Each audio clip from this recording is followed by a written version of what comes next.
আজকে যে ঘটনাটি বলবো এক পিশাচ সিদ্ধ গুণিনের ঘটনা।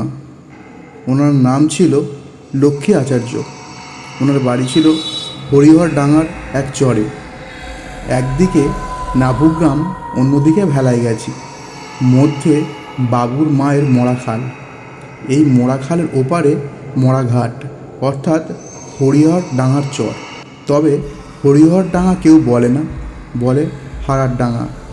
সেই হারার ডাঙার চরে লক্ষ্মী আচার্যি রোজ রাত্রিবেলা ভূতের কাঁধে চেপে জপ করতে যেতেন, আর ফিরে আসতেন প্রায় মাঝরাতে ভূতের কাঁধে চেপে। তিনি ছিলেন মস্ত বড় গুণিন। তার মতো গুণিন এ তল্লাটে কেন গোটা বর্ধমান জেলাটার মধ্যেও আর কেউ ছিল কি না সন্দেহ। মন্ত্রের শক্তিতে ভূতকে তিনি বেঁধে রেখেছিলেন।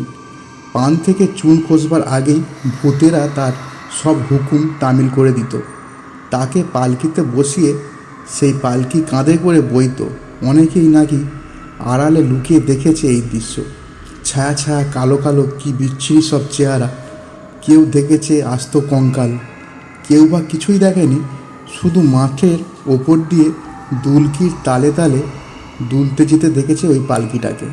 সেই পালকির ভেতরে বসে আছেন গুণিনের সেরা গুণিন লক্ষ্মী আচার্যি। সবাই বলে লক্ষ্মী আচার্যি নাকি পিশাচ সিদ্ধ লোক। চেহারাটিও তেমনই, এই লম্বা চওড়া 10 হাত চেহারা, খুব কম করেও 6.5 ফুটের বেশি হবেন, তবুও কম নয়। ঘন কালো গায়ের রং, পরনে লাল চেলি, রক্তবস্ত্র, গলায় রুদ্রাক্ষের মালা, চাঁড়ালের হার, শকুনির হার, ধনেশ পাখির হারের মালা, নানা রকমের লাল নীল পুঁথি, গাছের শিকড়ার কড়ির মালা, কপালে ডগডগ করত তেল সিঁদুর, লম্বা করে টানা, মাথায় মস্ত টাক, চোখ দুটি লাল রক্তবর্ণ, যেন ইট ভাটার মতো জ্বলছে। চোখ উঠলে যেমন হয় লাল দেখায়, তার চেয়েও লাল। সব তেজেরই যেন ওই চোখের মধ্যেই প্রকাশ। সেই লাল চোখ দুটি নেশায় ঢুলঢুলু করত সর্বক্ষণ, ঠিক যেন মহাকালের অবতার।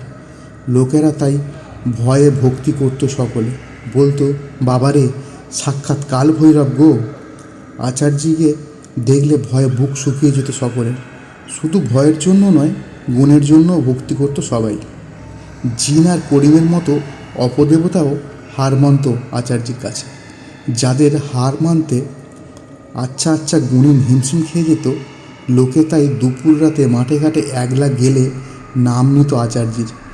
তাদের মনে এ বিশ্বাস স্থিরভাবে জন্মেছিল যে আচার্যির নাম নিলে ভূত তো ভূত, ভূতের বাবাও আর কাছে ঘেঁষবে না। সেবারে নবুগ্রামে কলেরা মহামারী রূপে দেখা দিল। গ্রাম উজাড় করে মরতে লাগলো সব। যে বাড়িতে রোগ ঢোকে সে বাড়িতে বাতি দিতে কেউ অবশিষ্ট থাকে না। কে কার মুখে জল দেয় এমন অবস্থা। সবাই গিয়ে তখন লক্ষ্মী আচার্যিকে ধরল। আচার্যি তখন সবে তার গৃহদেবতা মহাকালীর পুজো সেরে উঠেছেন। উঠেই দেখেন সারি সারি সব দাঁড়িয়ে আছে। বললেন, কি ব্যাপার রে, আমার এখানে কেন? এখনই আপনি আমাদের ভরসা আচার্যি, আপনি দয়া না করলে যে সব মারাই করি। আচার্যি বললেন, বলেই একটু গম্ভীর হয়ে গেলেন। তারপর বললেন, দেখি মাকে বলে কি করতে পারি। পাপ করবি তোরা, আর মায়ের কাছে হতে দেব আমি। পঞ্চাবাগদি বলল, আপনি আমাদের মা বাপ, আমাদের হয়ে মাকে আপনি একটু বলুন। আমাদের ডাক তো মা শুনবে না, আপনার কথা যদি শোনে। আচার্যি বললেন, অমাবস্যা কবে? আজ্ঞে তা আমরা কি জানি, মুখ্য সূক্ষ্ম মানুষ। আচার্যি তখন হিসেব করে বললেন, কুচবারের অমাবস্যা আগামীকাল। তোরা শ্মশানে মায়ের পুজোর ব্যবস্থা কর। সকলে মহা ধুমধামে হারার ডাঙার চটানে শ্মশানকালীর কাছে পুজো আয়োজন করল। আচার্যি এলেন পুজো করতে, তবে ভূতের কাঁধে চেপে নয়, হেঁটে হেঁটে। সারা রাত ধরে চলল পুজো, হোম ইত্যাদি। শেষ রাতে পুজো শেষ হলে মামা বলে চিৎকার করতে লাগলেন আচার্যি। একটা হাত শূন্যে তুলে বললেন, দে দে, তাড়াতাড়ি দে। কার উদ্দেশ্যে কাকে যে বললেন তা কে জানে। সবাই অবাক হয়ে দেখল, সেই অন্ধকার শ্মশানে মস্ত একটা অর্জুন গাছের ডাল দুলে উঠল। তারপর কালো ছায়ার মতো আধপোড়া একটা হাত আচার্যির কাঁধে একটা মোড়ার মাথার খুলি বসিয়ে দিল। আচার্যি সেটা নিয়ে মুখের কাছে এনে অনেকক্ষণ ধরে বিড়বিড় করে কী সব মন্ত্রপাঠ করলেন। তারপর সেটা কারণ নিশ্চিত করে তুলে দিলেন গাঁয়ের লোকেদের হাতে। বললেন, এই হলো মহৌষধ, প্রত্যেকে এক বিন্দু করে জিভে দাও, আর যার যার বাড়িতে রোগী আছে তারা সেই রোগীর মুখও এক বিন্দু করে এ ওষুধ দিতে যাও। তারপর বললেন, তোমরা এক্ষুনি কেউ যাবে না আমি না যাওয়া পর্যন্ত, এখন আমার কাজ বাকি আছে। এই বলে একটা বড় ঝাঁটা নিয়ে হাতে সেই অর্জুন গাছের দিকে তাকিয়ে বললেন, ওরে কে আছিস? গাছের ডাল অমনি দুলে উঠল, সঙ্গে সঙ্গে ছটছট করে একটা ডাল পাতা জোরে নাড়িয়ে দেওয়ার শব্দ। আচার্যি বললেন, এই ঝাঁটা নে, মায়ের আদেশ, গ্রাম থেকে ঝেঁটিয়ে সব রোগ এক্ষুনি তাড়িয়ে দে, বুঝলি? আবার সেই ভয়ঙ্কর আধপোড়া লম্বা হাত চোখের পলকে আচার্যির হাত থেকে ঝাঁটাটা তুলে নিল। আচার্যি বললেন, এবার আমি যাব বলে একটা শাঁখ হাতে নিয়ে জোরে ফুঁ দিতে দিতে খালের পাড় ধরে বরাবর চলে গেলেন আচার্যি। আচার্যের কথা এরপর কলেরা একদম নির্মূল হয়ে গেল গ্রাম থেকে। আর কেউ মরল না, যারা ভুগছিল তারাও সেরে উঠল। আচার্যের কৃপায় প্রাণে বাঁচল সবাই। সেই থেকে আজ পর্যন্ত নবুগ্রামে আর কখনো কলেরা হয়নি। লক্ষ্মী আচার্যির ভাই গোবর্ধন আচার্যি একবার বিয়েবাড়ির নিমন্ত্রণ খেয়ে দূর গ্রাম থেকে আসছেন। তখন মধ্যরাত্রি, ঘুটঘুটে অন্ধকার। হালদারপাড়ার পুকুরের পাড়ে এসে বাঁধা পেল গোবর্ধন। দেখল তার ঠিক যাওয়ার পথটির ওপর বসে আছেন প্রভু। ভয়ে বুক শুকিয়ে গেল গোবর্ধনের, অথচ যাওয়াই এই একটি মাত্র পথ। গোবর্ধন তখন অনুনয় বিনয় করতে লাগলো, পথ ছাড়ুন গো মশাই, যেতে দিন। কিন্তু কে কার কথা শোনে? উত্তর এলো, তোর হাতে কি? বিয়েবাড়ি খেতে গিয়েছিল, লুচি মিষ্টি মাছ এসব আছে, ওগুলো রেখে যা। আগে আমার দাদা লক্ষ্মী আচার্যির জন্য নিয়ে যাচ্ছি, সে তো এখন শ্মশানে বসে জব করছে, সে খাবে না, তুই রেখে যা। কিন্তু দাদার নিষেধ, দাদা যে বলেছে রাত ভিতে পথে কেউ কিছু চাইলে দিবি না। বলুক, আমার খিদে পেয়েছে, তুই আমায় দে। দেবো, তবে তার আগে তুমি আমাকে শ্মশানে দাদার কাছে পৌঁছে দাও, তাকে জিজ্ঞেস করে তারপর দেবো। ব্যাস, কেউ আর নেই, পথ ফাঁকা। গোবর্ধন মনের আনন্দে পুকুর পাড় থেকে আলে নামলো। তারপর আল পেরিয়ে কুলিতে উঠতে যাবে, এমন সময় দেখলো মস্ত একটা বাঁশঝাড় শটান শুয়ে আছে রাস্তার ওপর। মহাবিপত্তি, কোনো রকমে যাওয়ার উপায় নেই। গোবর্ধন বলল, আবার আমার পিছু নিয়েছিস? তুই খাবার দিলি না যে? বললুম তো, আমাকে দাদার কাছে নিয়ে চ। তোর দাদার সঙ্গে আমার বিবাদ, তার কাছে যাব না। তবে পথ ছাড়, জানা তুই কী করে যাব? রাস্তার উপর এভাবে বাঁশঝাড় শুইয়ে রাখলে কখনো মানুষ যেতে পারে? ওর তলা দিয়ে গলে জানা তুই। ও, তাহলে আমাকে টিপে মারার খুব সুবিধে হয় না? না রে, কিছুই করব না, তোর ভয় করে তুই ডিঙিয়ে যা। তাও যাব না, পথ পরিষ্কার না করলে যাবই না আমি। সকাল হোক, তারপর দাদাকে গিয়ে সব বলবো। গোবর্ধন আর অনুরোধ না করে বসে পড়ল সেখানে। বসে বসে মা মহাকালী আর লক্ষ্মী আচার্যিকে স্মরণ করতে লাগলো। এমন সময় হঠাৎ গোবর্ধন দেখতে পেল হারার ডাঙার দিক থেকে দুটো কঙ্কাল লম্বা লম্বা পা ফেলে এদিকে আসছে। দেখেই তো বুক শুকিয়ে গেল গোবর্ধনের। ভয়ে থরথর করে কাঁপতে লাগলো গোবর্ধন। মনে হলো এক্ষুনি হার্ট ফেল করবে বুঝি। কঙ্কাল দুটো এসে বলল, ভয় নেই, আমাদের আচার্যি পাঠিয়েছে। বলে সেই গাছের দিকে তাকিয়ে বলল, বড্ড সাহস তোর। আচার্যি আজ 12টা বাজাবে তোর, শিগগির গাছ তোল, তারপর আমরাও মজা দেখাচ্ছি তোকে। সশব্দে সেই লম্বা লম্বা বাঁশঝাড়গুলো খাড়া হয়ে গেল। তখন গোবর্ধন আর কোনো দিকে না তাকিয়ে সোজা দৌড় দিল ঘরের দিকে। পেছনে তখন বাঁশঝাড়ের ভেতর 3 ভূতের প্রচণ্ড ধস্তাধস্তি, আর তার সঙ্গে আউ আউ আর খ্যাঁ খ্যাঁ শব্দ গানে এলো। আলাদপুরের একটা লোককে ভূতে ধরলো একবার। ভূতটা ভারী বেয়ারা, সব ওঝা হার মানল তার কাছে। সেখানকার লোকেরা তখন ঠিক করলো লক্ষ্মী আচার্যিকে ডাকতে যাবে। গ্রামের বেশ মতব্বর গছের 2জন লোক এসে হাজির হলো লক্ষ্মী আচার্যির কাছে। আচার্যি তাদের চিনতেন, একজনের নাম ভজহরি বিশ্বাস আর একজনের নাম কেষ্ট দাস। আচার্যি বললেন, কী ব্যাপার ভজহরি, এমন অসময়ে? মুশকিল হয়েছে আচার্যি মশাই। কেন কেন? আমাদের গ্রামে একজনকে ভূতে ধরেছে, বড় বেয়ারা ভূত, কিছুতেই ছাড়তে চাইছে না। সব রোজা হার মেনে গেছে তার কাছে।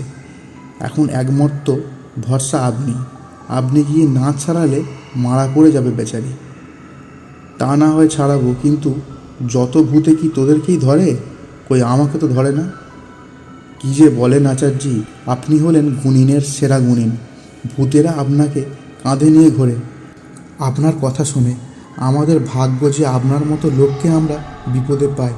আচার্যি হেসে বলল, চল চল দেখি কীরকম ভূত ধরেছে তোদের লোককে। খুব তালে এসে পড়েছিস, না হলে আর একটু পরেই আমি বেরিয়ে যেতাম। আচার্যি চললেন আলাদপুরে। আলাদপুরের পৌঁছানো মাত্রই গাঁয়ের উৎসাহী লোকেরা সবাই চলল আচার্যির পিছু পিছু। গুণিনের সেরা গুণিন এসেছে, তার ভূত ছাড়ানো দেখতে হবে বই কি। খবর পেয়ে আশেপাশে গ্রাম থেকেও বহু লোক ছুটল। আচার্যির ডাক পড়েছে যখন, ব্যাপারটা তখন নিশ্চয়ই সাংঘাতিক। আচার্যি রোগী দেখলেন। রোগীর চোখে মুখে ভাব দেখে বললেন, দাও দুটি সর্ষের চোয়া আর গুটিগত প্যাঁকাটি দাও। রোগীর বাড়ির লোকেরা সঙ্গে সঙ্গে সর্ষে আর প্যাঁকাটি ভেঙে আচার্যিকে এগিয়ে দিল। আচার্যি ভৈরবের মতো দাঁড়িয়ে মন্ত্র বলে সেই সর্ষের ছোঁয়া ছুঁড়ে দিলেন রোগীর গায়ে। আর যাই কথা, রোগী তখন বাবারে মারে। তারপর প্যাঁকাটির মাথায় আগুন ধরিয়ে সেই আগুন নিভিয়ে পেছনের ফুটোয় ফুঁ দিয়ে মুখে ধোঁয়া দিলেন আচার্য। রোগী তো কাটা ছাগলের মতো ধরফর করতে লাগলো তখন। ওরে তোর দুটি পায়ে পড়ি, আমায় অমন করিস নে রে, আমি এখনই ওকে ছেড়ে যাচ্ছি। আচার্যি বললেন, তা তো যাবি রে বেটা, কিন্তু ধরেছিলি কেন? আর কথা নেই। ভূতে পাওয়া রোগী একদম চুপচাপ, কেবল গোঁ গোঁ করছে। আচার্যি বললেন, কই রে, কী হলো বল, ওকে ধরেছিলি কেন? ও কেন আমার গায়ে মাছ ধোয়ার জল ছুঁড়ে দিয়েছিল? তুই ছিলিস কোথায়? আমি ওদের ছাঁচতলে দাঁড়িয়েছিলুম। কেন তুই ওদের ছাঁচতলে দাঁড়িয়েছিলিস? ও কি ইচ্ছে করে তোকে দেখে তোর গায়ে জল ফেলেছে? না, আমাকে সরে যেতে না বলে ফেলেছে। কেন? বেশ করেছে, ফেলেছে। তা তুই যখন দেখলি ও জল ফেলতে আসছে, তখন তুই বা সরে গেলি না কেন? বারে, আমি কি ওকে দেখেছি?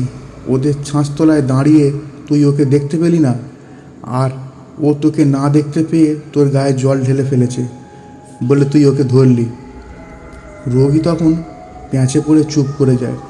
আচার্য বললেন, তার মানে ইচ্ছে করে ওকে ধরবি বলেই ওর জল তুই গা পেতে নিয়েছিস? না, তা কেন? আচার্য গম্ভীর গলায় বললেন, কোথায় থাকিস তুই? মজুমদার আর ঈশান কোণে, এই গ্রামের কাছাকাছি আমি থাকি। তুই জানতিস না? জানতুম। তাহলে কেন ধরেছিস বল? তোর গ্রামের লোককে তো ধরিনি আচার্যি। ওরে বেটা, যাক, তুই একে ছাড়বে কি না বল? ছেড়ে দেবো, সত্যি ছেড়ে দেবো। ছেড়ে দেবো নয়, এক্ষুনি ছাড়। তুই আগে চলে যা, তারপর ছাড়ছি। না, তোকে এক্ষুনি ছাড়তে হবে। এক্ষুনি? হ্যাঁ। অবাক কাণ্ড, যে লোক একটু আগেও ধুলোয় শুয়ে ছটফট করছিল, সে আবার সুস্থ হয়ে আচার্যিকে প্রণাম করে উঠে বসল। সকলে জয়ধ্বনি করল আচার্যির। বলল, হুঁ বাবা, এ কি জাতা লোক! মনে করো ভূতে আচার্যির পালকি বয়। কত ভূত জব্দ হলো, এ তো বেটা কোন ছাড়! ওহ, এ যে ভেলকি দেখলুম রে ভাই, বলে যে যার চলে গেল। আচার্যি নিজের পাওনাগণ্ডা বুঝে নিয়ে সন্ধ্যের পর ভূতের কাঁধে চেপে ফিরে এলেন। পরের দিন সকালে আলাদপুরের লোকেরা আবার এসে হাজির। সেই ভজহরি বিশ্বাস আর কেষ্ট দাস এসে হাত জোড়া করে বলল, পেন্নাম হই আচার্য মশাই। আচার্য তখন দাওয়ায় বসে গঞ্জিকা সেবন করছিলেন। বললেন, কি ব্যাপার হে, আবার কি মনে করে? ব্যাপারটা সাংঘাতিক আচার্য মশাই। আপনি চলে আসার পর ভূতটা আবার এসে রোগীকে ধরেছে। গঞ্জিকার কলকেটা রেখে দিয়ে লাল রক্ত জবার মতো চোখ দুটো পাকিয়ে সোজা হয়ে উঠে দাঁড়ালেন